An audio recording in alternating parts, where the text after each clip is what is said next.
Series নির্ধারণী তৃতীয় ম্যাচে পাকিস্তানের বিপক্ষে দুপুর 2:15-তে মাঠে নামছে বাংলাদেশ। সিরিজের প্রথম ম্যাচে পাকিস্তানের সাথে বাংলাদেশ একটি দাপটে জয় অর্জন করে, কিন্তু সেই খুশি বেশিক্ষণ স্থায়ী হয়নি। সিরিজের দ্বিতীয় ম্যাচেই বাংলাদেশ দেখল সেই মুদ্রার উল্টো পিঠ, যেখানে পাকিস্তানের বিপক্ষে কোনো প্রতিরোধই করতে পারেনি বাংলাদেশের টাইগার বাহিনী। পাকিস্তানের বিপক্ষে বাংলাদেশ করেছিল মাত্র 114 রান। বাংলাদেশকে যদি এই সিরিজ জিততে হয় তাহলে অবশ্যই আজকের এই ম্যাচটি জিততে হবে। আসুন দেখে নেই হেড টু হেড কারা কতটি ম্যাচ জয় পেয়েছেন।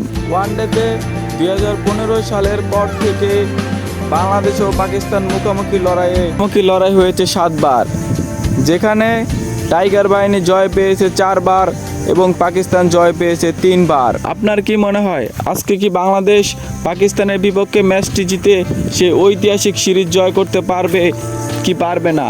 আপনার গুরুত্বপূর্ণ মতামত আপনি কমেন্ট বক্সে জানাতে পারেন।